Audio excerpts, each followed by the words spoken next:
Hey guys, welcome to DS Sports. It's Craig Patterson for DS Sports as always, and today we're going to round everything up from match day 2 of the top 2 flights in Scotland, and we're also going to look at the Betfred Cup last 16 and what happened there. Who's progressed, who's faltered, is there a couple of shocks in there? We'll find out. Obviously it's been a bit late trying to upload a couple of videos. I've done a lot of late shifts recently, so I haven't had much time to upload and record videos, so apologies for that guys. Obviously as a result we missed match day 2, the previews from that, the immediate aftermath of that, but I'm going to quickly roll through, like I say, match day 2 from the top 2 flights in Scotland. We're going to go through match days 2 and 3 in the lower leagues in another video. We're also going to look at the last 16 of the Betfred Cup and what happened there. So as always guys, if you could subscribe to the channel, leave a like and a comment if you can, that would be great. Anything at all that you'd like to bring up, whatever's on your mind, please let me know, and we can maybe discuss it. As always, yep, leave a like on the video and subscribe to the channel if you are new. Thank you very much guys. We're going to go into match day 2, the Scottish Premiership. It started on Saturday lunchtime. I think it was Saturday the 9th of August, I think it was. Or Saturday the 10th of August, I think that's right. It started at Fir Park. It was Motherwell 2, Celtic 5. Liam Donnelly got the double for Motherwell, but 5 different scorers. I think it was Forrest, Ayer, and a few others in amongst there as well. I think Edward and Griffith. Obviously Griffiths' free kick as well. The 5th goal scorer's just lost my mind at the moment, but feel free to comment below. It might well come back to me later on in the video, but we'll see. Then we went to McDermott Park. It was St Johnstone 2, Livingston 2. Livingston were 2-1 up at the break. Yeah, it was a very tough start for St Johnstone. There was boos very early on, especially after the second goal went in. It was Lawless and Pittman getting the 2 goals. I think it was Pittman got the first one, then Stephen Lawless, and then it was Matty Kennedy got a goal back, and then Callum Hendry 8 minutes from time. Got the equaliser and got a vital point for St Johnstone. Very, very important. We saw scenes like Tommy Wright was in the dugout at half time, didn't address his team at the half time interval. So there was perhaps some rumours then that there was maybe some sort of pre-discussion with the board beforehand to say, well Tommy, this is your last game, but that's clearly not the case. He's still looking for strikers in the transfer window. We'll see what happens there. But an important point nonetheless, because St Johnstone have got some big games down the stretch. It finished Hamilton 2, Kilmarnock 0. Lewis Smith very much impressed in this game. He got his first his first Hamilton goal, and then the second goal scorer, I think, has just lost my mind at the moment. May well come back to me, I'm not sure. And then, so that was a very good 3 points for Hamilton there. And then at Tynecastle it finished 0-0 between Hearts and Ross County. Perhaps there was some anticipation of some goals in this one, but it wasn't to be on a pretty horrible pitch at Tynecastle. Very much 2 halves, 2 different shades of green. Not one for the neutral to enjoy there. And then we moved on to Sunday, where it was very interesting. In particular at Ibrox, and it was Rangers 6, Hibernian 2.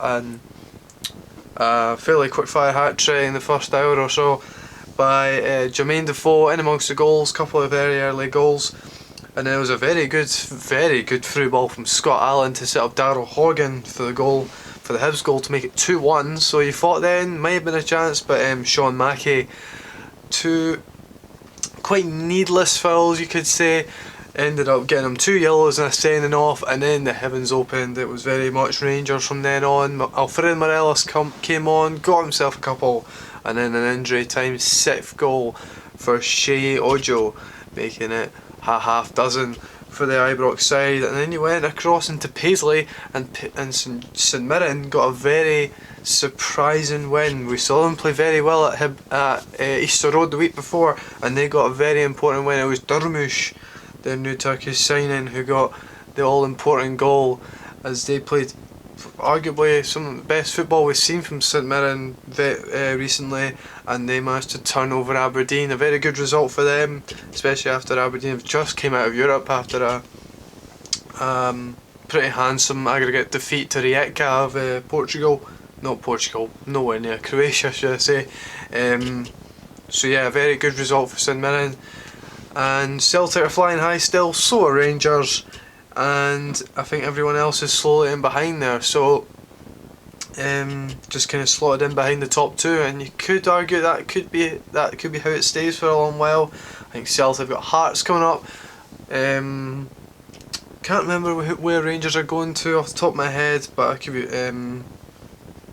yeah, I know that Celtic are playing against Hearts. I think Rangers are away to Hamilton. I could be wrong actually, but yeah, it's somewhere around there. I could be very wrong. Moving on to Championship, it started on Friday Night Football, BBC Scotland Football, 7:05 kickoff, Partick Thistle 1, Dundee United 2, and it was a very good win for Dundee United. They had to do it the hard way, come from behind, and it was Stephen Saunders who gave Partick Thistle the lead in the 23rd minute. Oh sorry, I beg your pardon. Oh no, sorry, yeah, it was. I'm getting a little bit confused here. I've got the results on my screen here. Yep, Stephen Saunders giving the lead in the middle of the first half, and then Lawrence Shanklin came at the traps. He got goal number, dear knows how many. I think it's 5 in the league this season. 5 in the first 2 for him. Scoring the 55th minute, and then Peter Pollitt getting the all-important winner for Dundee United at Firhill, meaning that they go into 2 wins out of 2. Going into Saturday afternoon, the 3 o'clock kickoffs, it was Dundee 1, Ayr United 0 at the Kilmac Stadium at Dens Park. Over 5,500 there. It was a very good crowd for Dundee, and Andrew Nilsson was the one who got the winner just 60 minutes from time in front of a handsome crowd at Dens Park, like I say. And it was Inverness Kelly Thistle who eventually, and they had to do it the hard way against newly promoted Arbroath, come from behind after Bobby Lynn gave them the lead, and then Aaron Doran and Miles Storey only just signing for the club very recently, as they came from behind to win 2-1, and that got them their first 3 points of the campaign. It would have been a real sucker for the Highland side and the Highland capital to drop points against Arbroath at home, especially when you think Arbroath, I mean, you fought about Brechin a couple of years ago, didn't do a good job. Obviously Arbroath are much more highly rated than that Brechin side, but nonetheless it would have been a bit of a killer if such a big team like Inverness were dropping points. Then we went to Capello, and it was a very handsome win and a very nice afternoon for Bob McHugh and Morton.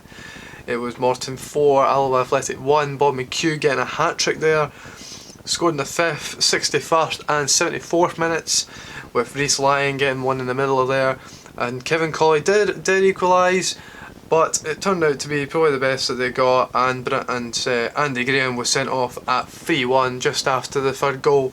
So not a very good afternoon for the Wasps and Peter Grant's men, but Morton getting 3 points, getting some 3 points on the board after the away defeat to Ayr United on the opening day, where they conceded 4, so to score 4 is a good job for them. And then you move south, and it was Queen of the South 1, Dunfermline Athletic 1.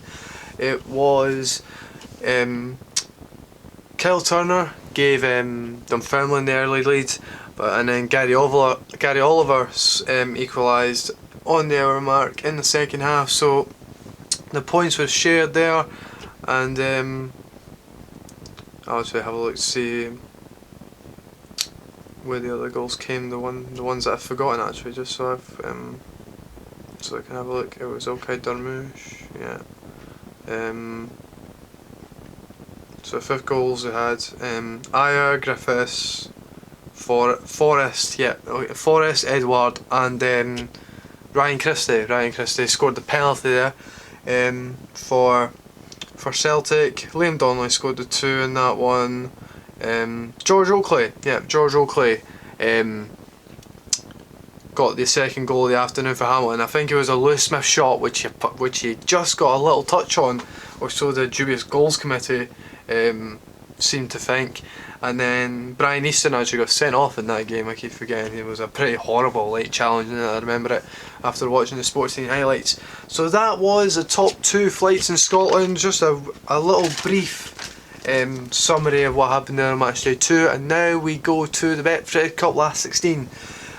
And it started off Friday Night Football, BT Sport Football in this case, and it was Motherwell 1, Heart of Midlothian 2, and Sean Clare and Connor Washington were first half goals, and then it was Chris Long who got a goal back for Motherwell, but it was unfortunately for the Well, it was not to be. They were to be knocked out after a brilliant group stage campaign where they got maximum points, but Hearts moved to the last 8.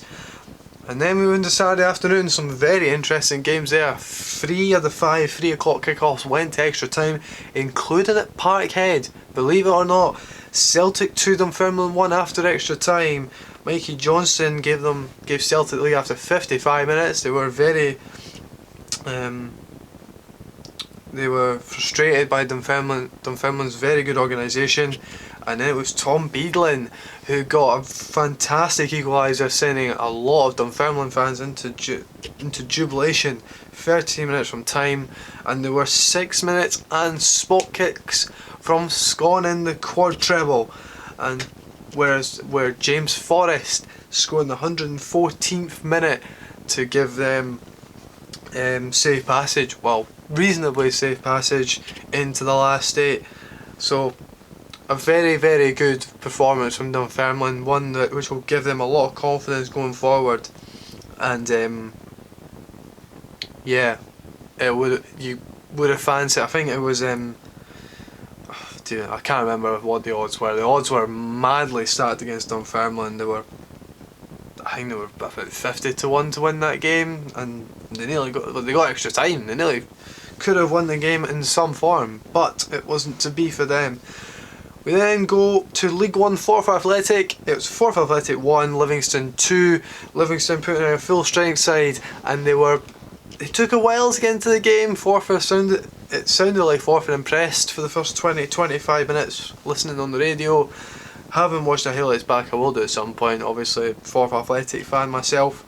But a valiant effort from the Loons, and it didn't quite pay off. Lyndon Dykes rose above everybody from what I heard, from the corner to head past Matt McCallum. McCallum himself was then forced into a wonderful save not long after that. And but nonetheless, Dykes gave him the lead at half time, a 1-0 half time lead, which was then doubled by Pittman. Yeah, so by Scott Pittman. So yeah, 53 minutes gone, Livingston 2-0 up, and you could have assumed that would have been them home and hosed, and potentially 3 or 4 could have been coming, given the fact it's a Premiership side at a League 1 side. But no, 10 minutes after that, Dale Hilson half the deficit. Apparently he was excellent on the day, one that certainly can provide some excellent performances on his day, but it was only to be the 1 goal for Forfar, not quite enough to potentially force extra time themselves, and it would be a defiant exit for the League 1 side as Livingston progressed to the last 8 of the Betfred Cup. We then go to Kilmarnock, and extra time was required after 90 minutes of no goals happening between Kilmarnock and Hamilton, in the reverse of the previous Premiership fixture the week before. And it was Dom Thomas, the former Dumbarton loanee, just recently arrived back at Kilmarnock. He played a part and got the goal in extra time, which meant that Kilmarnock reversed that result and ensured passage into the last 8 themselves for Angelo Alessio's men. And there was a thriller. Wow, a thriller this was. This was very much back and forward. You saw it. Hibs were comfortable, then they were pegged back, then they were ahead. It looked like they were going through, and then they were pegged back again, and it would finish 5-3 to Hibernian against Morton after extra time. Brilliant performance by Morton. They had to benefit from a couple of own goals. We'll go through it, as I say. Scott Allen and Josh Vela giving Hibernian the lead just after the half hour.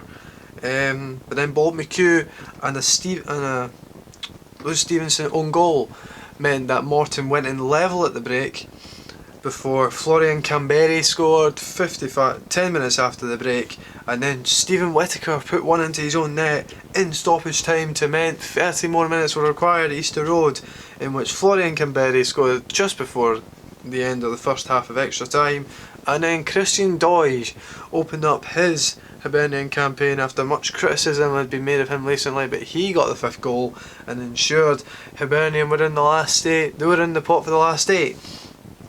So a thriller there, one that Gary Hopkins' men can certainly be proud of themselves for, heading to a Hibernian side which has struggled in the opening day, and indeed obviously had 6 put past them at Ibrox, and so many questions were answered there, but Hibernian got through it in the end. So we headed to third part once more, Partick Thistle at home once again, and this time they were against a team that won their league last year in Ross County. It all happened in the last half hour and in extra time. Another extra time game required there.